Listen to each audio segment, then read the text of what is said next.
Xi Jinping এর পর কে হবেন চীনের নেতা? এই প্রশ্নটি এখন বেজিং এর মধ্যে এক গভীর অনুচ্চারিত অনিশ্চয়তা সৃষ্টি করেছে।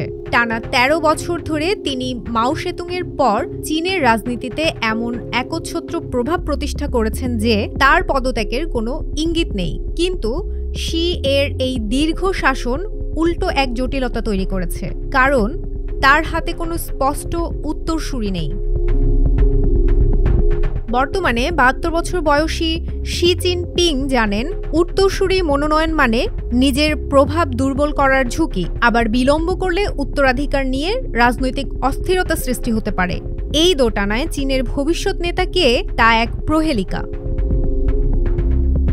বিশেষজ্ঞরা বলছেন, শি যদি শেষ পর্যন্ত কাউকে বেছে নেন তবে তার নিঃশর্ত আনুগত্যই হবে মূল মাপকাঠি, কারণ তিনি সোভিয়েত ইউনিয়নের পতনের জন্য ভুল উত্তরসূরি বাছাইকেই দায়ী করেন।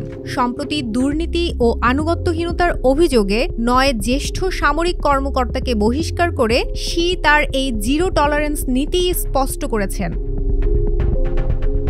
শি জিনপিংয়ের সম্ভাব্য উত্তরসূরি হওয়ার জন্য তার ঘনিষ্ঠ সহযোগীরা অর্থাৎ পলিট ব্যুরো স্ট্যান্ডিং কমিটির সদস্যরা সবাই বয়সে অনেকটাই প্রবীণ।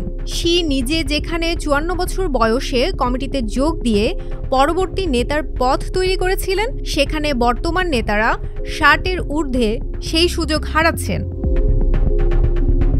বিশ্লেষকদের ধারণা, শি হয়তো ২০২৭ সালের তার সম্ভাব্য চতুর্থ মেয়াদ শুরুর আগে কোনো বড় পদক্ষেপ নেবেন না। যদি তিনি আরও দীর্ঘকাল ক্ষমতায় থাকেন তবে পরবর্তী নেতা হতে পারেন ১৯৭০-এর দশকে জন্ম নেওয়া আরও তরুণ প্রজন্মের কেউ, যাদের এখনও নিজেদের যোগ্যতা প্রমাণ করতে হবে এবং কঠোর আনুগত্য প্রদর্শন করতে হবে।